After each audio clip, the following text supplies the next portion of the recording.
नमस्कार, मी प्राची घाणेकर आणि तुम्ही पाहताय झी 24 तास। बुलेटिनच्या सुरुवातीलाच एक ब्रेकिंग बातमी।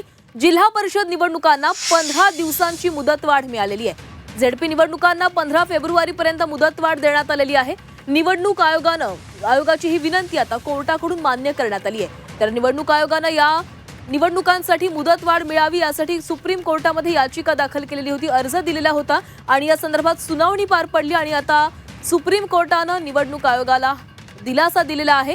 जिल्हा परिषद निवडणुकांना 15 दिवसांची मुदतवाढ मिळालेली आहे आणि या संदर्भात अधिक बोलणार आहोत। आमचे प्रतिनिधी उर्वशी खोना आपल्या सोबत जोडल्या गेल्या आहेत। उर्वशी, जिल्हा परिषद निवडणुकांना मुदतवाढ मिळावी यासाठी अर्ज करण्यात आला, सुनावणी पार पडली, 15 दिवसांची मुदतवाढ मिळालेली आहे, काय घडले सुनावणी दरम्यान? नक्कीच राज्य निवडणूक आयोगाला खूप मोठा दिलासा मिळाला आहे। आताच म्हणजेच 15 जानेवारीपर्यंत 15 फेब्रुवारीपर्यंत 15 दिवसाची मुदत मिळाली आहे। म्हणजेच त्याच्या आत आता या निवडणुका होणार आहेत।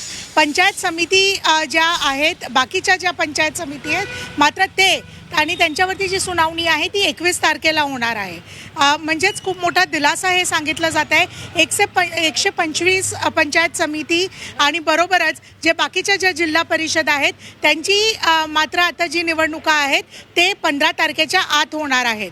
खूप मोठा दिलासा आहे, कारण की राज्य निवडणूक आयोगाने सर्वोच्च न्यायालयामध्ये आपली एक अपील फाईल केलेली आणि त्यात सांगितलेलं की कशा प्रकाराने शासकीय आणि बरोबरच तकनिकी काही अशा कन्स्ट्रेंट्स आहेत आणि त्यामुळे कुठे ना कुठे ही मुदत मागितली गेलेली, मात्र मोठा दिलासा मिळाला आहे आणि 15 दिवसांची ही एक्स्ट्रा मुदत जी आहे ती देण्यात आली आहे सर्वोच्च न्यायालयाकडून।